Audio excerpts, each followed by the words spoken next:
Hi, good morning. Welcome to Thursday morning. Well, if you missed the beginning of the show, you made it in good time. We're about to review the newspapers. Good morning, Ben. Good morning, Mama. How are you this morning? I'm blessed, can't complain. God's been good. He's been faithful. His grace is always sufficient. So I'm enjoying grace. Well, all of us are. And every morning when you wake up, it's grace that has got you up. So yeah, absolutely. we can't but thank God for that. Okay, so Pretty let's colorful get outfit. The papers. Well, thank you. Another NPP collection. Yeah. Today, more than even the day you rocked the phobia jersey, I feel you're rocking the rainbow colors. And is this also reflective of Accra How to You Vote? love phobia, don't you? Masters. Love. Yeah. I can't say I hate. I don't hate the team, but You the fact is, team every day. It's a whack team, but at the end of the day, I mean, as comparatively, if you want to bring the likes of Kumasi, Asante, Kotoko, then you know that Accra How to Vote is How many times it's do you pale. mention Kotoko on the show? You mentioned you had to vote like every day. No, it's because of I don't, but it's because of your rainbow I didn't colored. even associate my colors to my club, but you have. Tell us how much you love the club. Thank you for loving our Accra How to Vote. This imposed love is a bit, but we go take them to why? Okay, let's do the newspapers. But I want to start with the Business and Financial Times because of a story that I got interested in reading. It says local pharmaceutical companies are ready to produce the coronavirus vaccines, but they need government guarantee because this is not a product that you can produce and sell over the counter. And people are not paying for it. So you need government to come on board. The story is on page 3. And it's the Pharmaceutical Manufacturers Association speaking to the Business and Financial Times through their executive director, Lucia Adai, where she talks about the fact that they are ready to produce the vaccine, but they need government to guarantee that they will buy from them. So let's see a bit about the fear that when you manufacture and government doesn't buy from you, your company will collapse. We have in the past had companies who set up active pharmaceutical ingredient companies and collapsed because they didn't receive the necessary support they needed as a company. Meanwhile, the association has expressed its disappointment at their exclusion from the committee set up by government to see about the local production of COVID-19 vaccines. And here's another quote from that conversation. This is the Business and Financial Times, not the Ghanaian Times, the Business and Financial Times.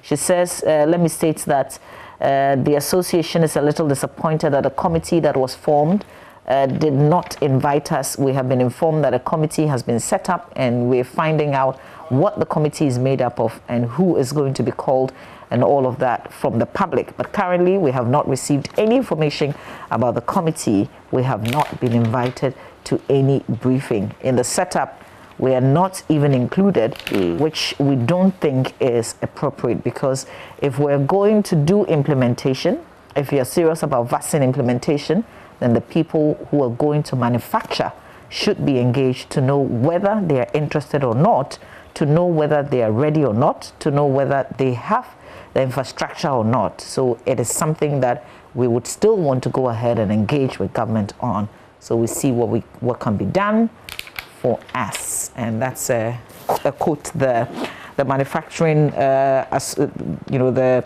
Pharmaceutical Manufacturers Association. Remember what the president talked about as manufacturing vaccines in the future, but the conversation must begin properly. It has to be done. And the pharmaceutical industry also is trying to, especially on the back of COVID, every industry has been hit.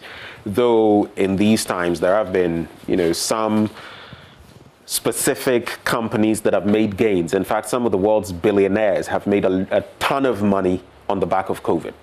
That's the reality. But most businesses, most sectors have been affected. And so I think it's a genuine, should I say, condition that they put forward. If you want us to do this, then give us some guarantee of purchasing from us. You don't want them to do this, invest their time, their resources, their money, only to be told, oh, maybe we're getting it from X company abroad, then what happens to them? Yeah. So I think it makes sense. But good move as well by Mr. President to localize this thing, because then it gives us the structures so that in future, whatever else comes up, at least there'll be structures in place in our own industry to be able to cater for some of these things. Let's check out the rest of the headlines on the front page of the Business and Financial Times. There's the Trade Minister, Alan Tremanting, who says that the country's best chance to quickly recover from ravages of the coronavirus pandemic lies in how it takes full advantage of the African Continental Free Trade Area Agreement. Details in the paper today. Also, Turkish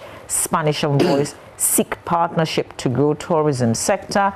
Parliament vets Oforiatta today. The finance minister designate will be vetted. Let's see back page, digital application for COVID-19 support. That's the executive director of the National Board for Small Scale Industries, now Ghana Enterprises Agency, has said that the insistence for all micro, medium and small scale industries to assess financial and technical support from her institution digitally was a means to introduce some form of digital solution into their operations. And national tenants union skeptical about fairness in rent loan scheme calls on government to outline eligibility. So details of that also in the paper today. Well, I shall go to the daily graphic. That's where I'm going to start from. And it says, don't pass 5% levy to customers. Banks urged. That's the first story I'm going to be looking at. And it says, players in the banking sector have been called upon not to pass on the additional 5% tax imposed on their gross profits to their customers, particularly to small and medium enterprises. The executive director of the National Board for Small Scale Industries, Mrs. Kosi Yanka-Aye, who made the call in an interview with the Daily Graphic, said the imposition of the tax was not to hurt the banks, but to help the economy recover from the twin impacts of the banking crisis and the COVID-19 pandemic that had shaken the economy. Now, while there's a lot to digest from here, including even from yesterday's business meeting, the point being made here is very important, because you've heard the banks in recent times complain about the 5% imposed on them in terms of their before profit tax and how it is going to impact the industry. They have profit, in fact, that it could have been spread across other industries, for example, the mining sector, because they were not the only contributors to what led to the banking sector, cleanup. But here we are, and the call is that they shouldn't impose this burden on, or reflect this burden on, ordinary Ghanaians, and especially businesses that have been hard hit. And this is a point that I totally agree with, because next thing you know, if they do decide to pass it on, it would imply that it's going to be even more difficult contracting loans from these banks. The payment is going to be even more steep in terms of interest, and it's going to negatively impact all of us. So that is something to look at. A point to add to this: per the additional tax imposed, banks project that they risk shedding a minimum of 300 million Ghana cedis of their bottom lines every year because of the levy imposed by the budget. A Bank of Ghana report has revealed that the sector's gross profits peaked at 6.8 billion last year. And I am also wondering what this would mean for their minimum capital. Yes, they are still going to make their profits, but we had banks who, struggled with their balance books, their balance sheets, and that led to the banking sector, partly led to the banking sector collapse. So how would this affect them? Only time will tell, and we'll see how government reacts. But moving on to other stories, this one says government prompts with PIAC allocations.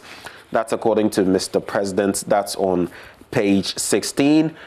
Recently, Dr. Steve Manteau said that as a country, right here on the show, that as a country, we've not used our natural resources well. We've not planned properly to use our natural resources to the benefit of the country and development. Free SHS products shine in 2020. WASI 411 score 8 A1s, and President ups budget for Parliament and Judiciary. I'll get into some of these stories later, but On the international front, there are a few of them that I'd like to take a look at. Just because we've been talking about Rwanda this morning, Hotel Rwanda hero to be tried in absentia. His name, Paul Rusesabagina, and he says he does not expect a fair trial, and so he is not even going to reappear in court. But the judge, conducting the case, has said that he has the right to reappear before the trial is concluded. And that is one thing going on in Rwanda. Let us check out the middle spread of the paper, pages 32 and 33. Today we're talking agriculture, especially its impact on the youth. Hydroponics, new normal farming. Have you ever heard of hydroponics? Farming usually without soil. It's basically all water. And on the back page of the Daily Graphic, new switching station commissioned at Agona and Kwanta, and construction work starts on Bipong and Tomem Road. So that's it with the Daily Graphic. I'll check out the stories later. Let's do the Ghanaian Times newspaper. On the front page, there is a health alert. Ghana Health Service directs health facilities to be on lookout for tuberculosis. So the call is that the symptoms are very much similar to that of the COVID-19. Coughing, fever. There's one more crucial sign that I'll probably be pulling out. So some people decide not to go to the health facilities because they think they know what is happening to them already, and they resort to all means. But it's really important that if you're coughing, if you have difficulty in breathing, and if you come down with some fever, you report to the nearest health facility. That's the call as we observe TB Day. That's what the Ghana Health Service is highlighting on, encouraging all of us. Difficulty breathing, coughing, fever, please don't assume that it's COVID-19. It could be anything. It could be tuberculosis. Please carry yourself to the nearest health facility. And Ho records fourth murder case in a month. There is a latest one. And this one doesn't have, not necessarily, at least the initial investigation is not pointing to lovers, but it's a hunter who went hunting and then got shot in the chest and was carried to the hospital, died on arrival. And the indication from the initial investigation is that it doesn't seem like, or there isn't enough evidence pointing to the fact that he shot himself. So the police is carefully looking into this issue. He went with a group of people. They heard the gunshot. They heard him crying for help. They rushed to him and realized he had a gunshot to the chest. And so they took him to the hospital. This bit about hunting reminds me of a former case, a court case that we've had in this country about someone who, the time at which they hunt, wee hours of the morning and all of that, and how sometimes one hunter can mistake another hunter, for an animal. Sometimes, and it's pretty complicated. Of course, the burden would then be about what checks you made to ensure that this was an animal and not a human being. Who knows what happened in this instance? But we'll leave the court, the investigators and the court to likely decide what exactly happened. Well, another story on the front page is budget cut for legislature judiciary. Office of the President makes U-turn. Remember, Speaker Alban Gbagben totally disagreed and said that they were all on the same level, legislature, executive, and the judiciary, and that it was not the executive's call to cut their budgets. It's been restored almost to the level what they wanted, and the presidency is promising that in the future, when things are a lot more stable, we have a lot more money, they're going to be increasing that budget allocation. It's one of the things that we will be talking about when we settle for AM Talk a bit later. In Shaiso, cattle owners accuse police of unlawful killing of animals. It's also another story in the paper today. And on the occasion of the 10th anniversary of PIAC, government fully committed to supporting PIAC, President assures. If you go to page 3, apart from the whole hunter story that I shared, the police, a man has been arrested in connection with the alleged murder of a woman at a hotel at Kokomlimli in Accra 3 weeks ago. Remember, there was a story of a woman who was found dead in the hotel room just around where we are right now. Thankfully, they've made an arrest, because initially there was no arrests made. It was just the woman that they found. So the person they've arrested is Isaac Mensah. He's known also as Ike. He was arrested at Agona in the Ashanti region, and he is in the custody of the police, assisting with investigations. And then CCTV footage leads to arrest of car burglars. So this is a fascinating story, maybe. The suspect's name is Kujo, Wisdom Kujo. And he's usually in Kaswa or Pekuma in the central region. And his accomplice is Joseph Ahenkra.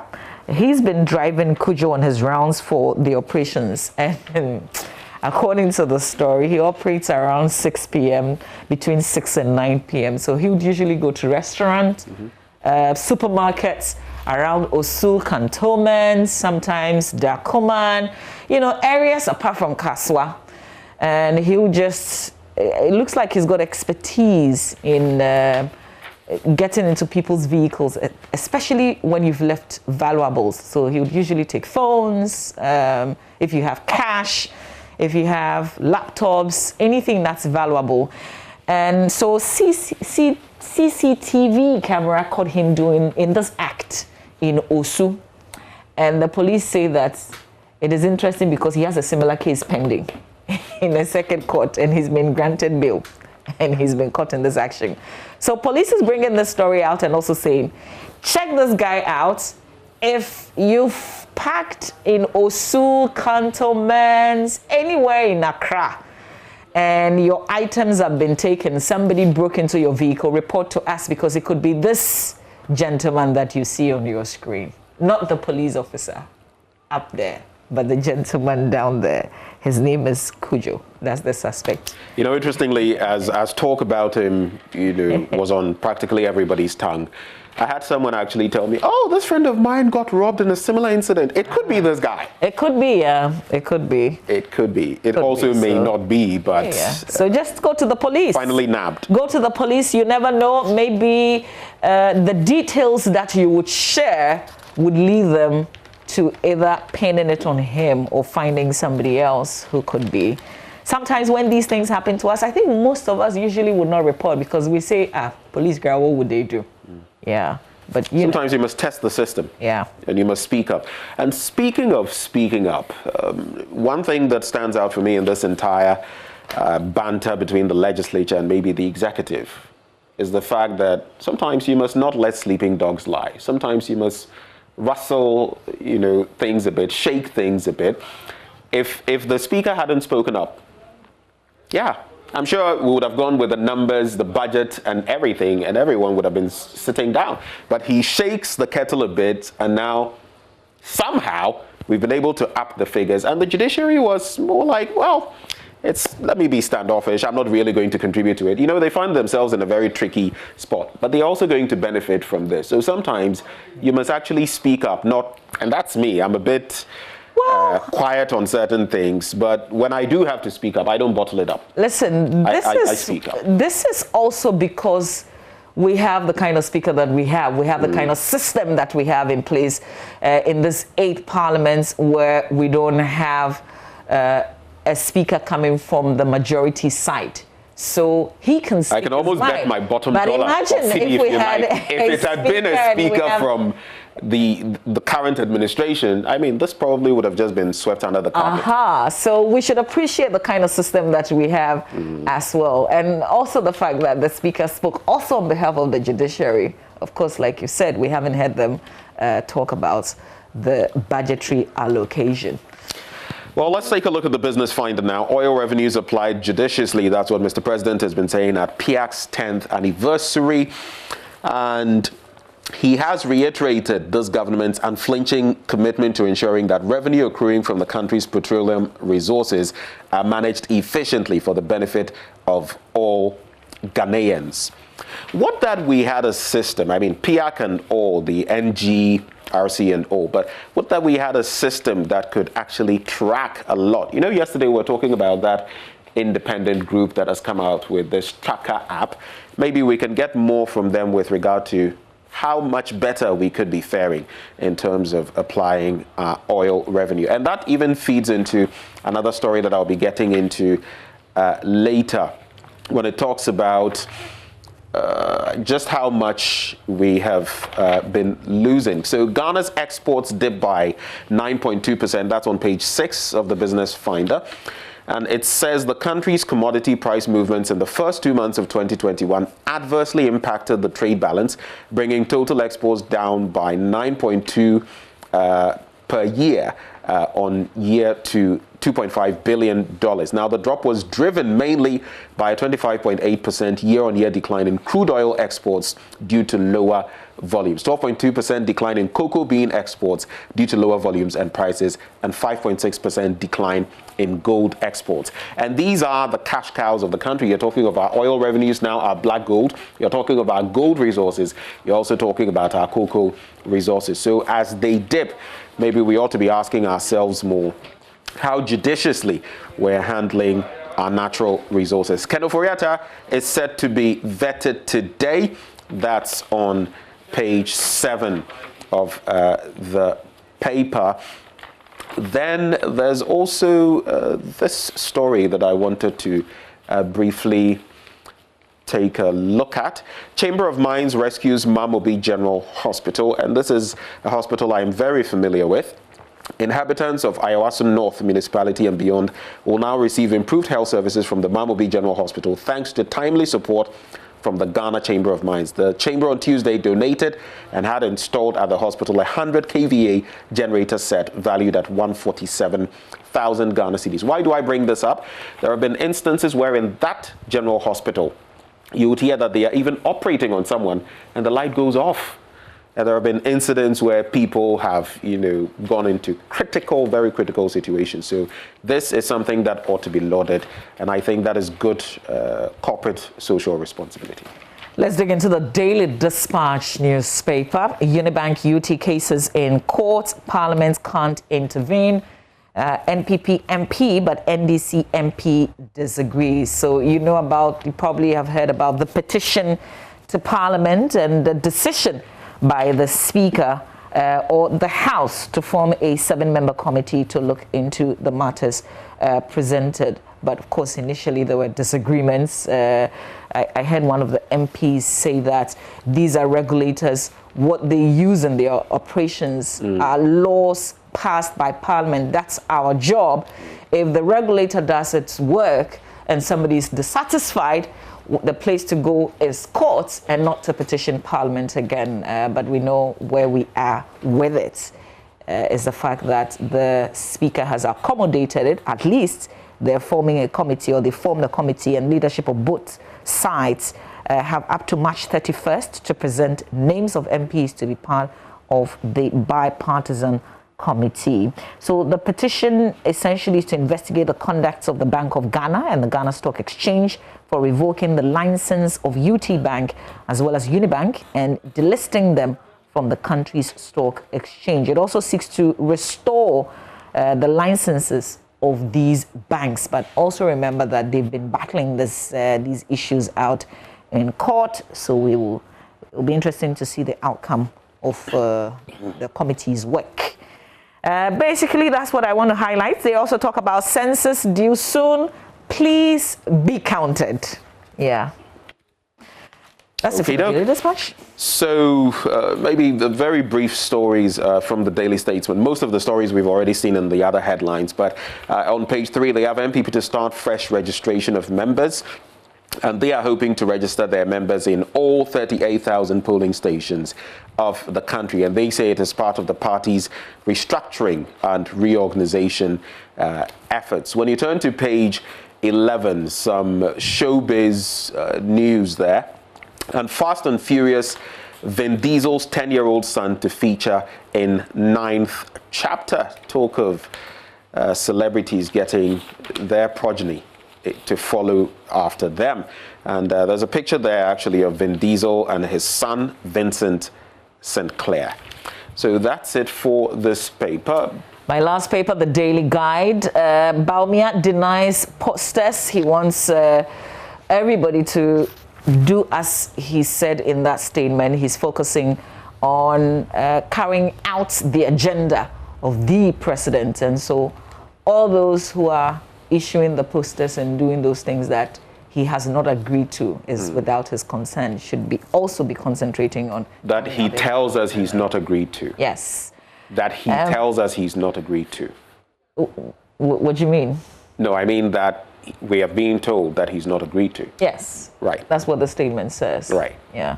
So people are being mischievous and doing all sorts of things behind his back. Stop it, he says. I guess it must be mischief for all the others as well.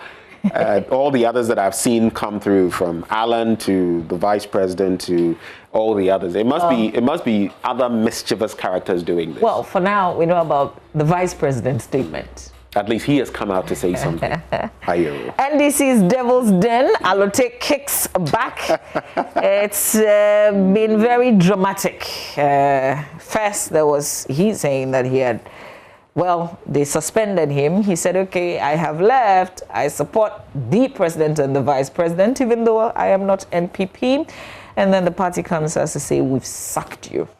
He says, I sacked myself before you sacked me. But I left already. Okay, well. Yeah, and then Nana returns Bagbin fire. If you look at the headline, it sounds like something you haven't heard, but it's the same issue of the budgets and what Parliament was asking for. President didn't give them exactly what Parliament required, but it is way more than what they had initially recommended that they were going to allocate to Parliament. So that's what the headline is about. That's it for the Daily Guide. Do we have time to do my headline? Oh, you said you wanted to do some stories in the papers? Well, I think I wanted to sneak in one, but looking at the time, I guess I wouldn't from the Daily Graphic. What I would do rather is just mention this impact of the COVID-19 pandemic. I was just reading the story on the BBC about one 29-year-old science communicator from Cardiff, Alice Gray.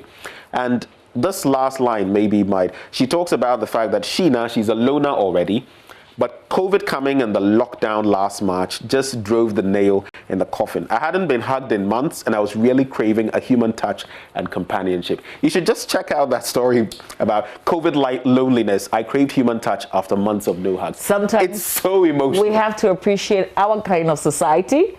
So you're not lonely. Like you're not always alone. You're not alone. I mean, usually you're not alone. Yeah. Their kind of loneliness is so lonely. It can be real loneliness. Totally living alone. That's why people are now in other parts, Germany and the West, kicking against the UK, kicking against further lockdowns because people charlie them out for a break.